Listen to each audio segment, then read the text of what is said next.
I came by car, arriving about 8:25. I put the car in the garage at the west end of our house. From there, I went in through the kitchen and joined my wife at supper in the dining room on the west end of the main section of the house on the lower floor.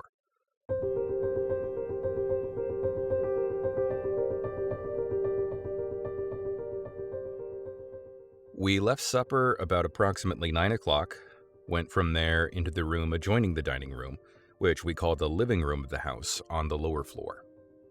We sat on the sofa there for about 5 or 10 minutes approximately. At about 9:10 or 9:15, I was sitting on the sofa in the living room. At that time, I heard a sound which seemed to me, at the time, the impression that entered my mind at the time vaguely was that it was like the top of, well, say an orange box. The top slats of an orange box falling off a chair, which I assumed to be in the kitchen. I did not pay very much attention to it at the time, but enough to remark to my wife the words, "What is that?" From there, we went upstairs to our room and continued our conversation there.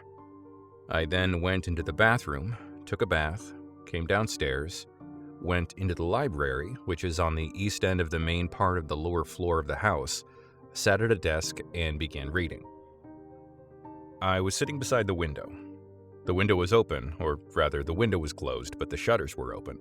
Miss Gow called to me in a rather excited voice and asked me if I had the baby. I immediately went upstairs into the nursery, and from the appearance of the room, I realized, and from the appearance of the crib, I realized that something had gone wrong. As I entered the room, of course, I at first and immediately looked at the crib.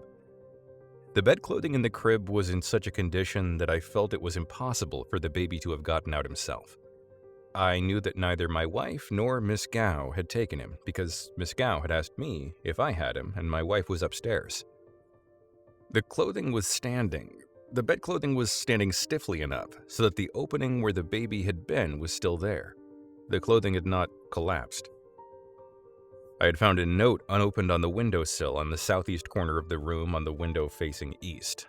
The window was closed. The note was in an envelope on top of the grating which forms the windowsill and through which heat comes from the radiator. I immediately went into the closet in our own room adjoining and got a Springfield rifle, which I kept there, and stood at the top of the stairs, called to Mr. Wheatley, and asked him to call the sheriff at Hopewell. That was the nearest officer of the law that I knew of.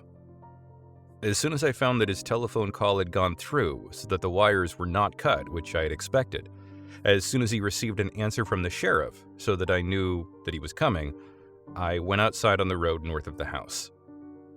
Very shortly after that, Chief Wolf arrived. Meanwhile, we had touched nothing in the house, in the nursery room. I left instructions not to touch anything there. I myself had not touched the note. And after Chief Wolf arrived, we began looking around the house inside. We went around to the side under the nursery window, that is on the east side of the house. And as I recall now, it was Chief Wolf who, with his flashlight, located the ladder lying quite a few feet in approximately a southeast direction from the nursery window. We walked through there on the planks which had been laid over the mud on the east side of the house, and we found both footprints and the imprints of the end of the ladder approximately under the southeast window of the nursery.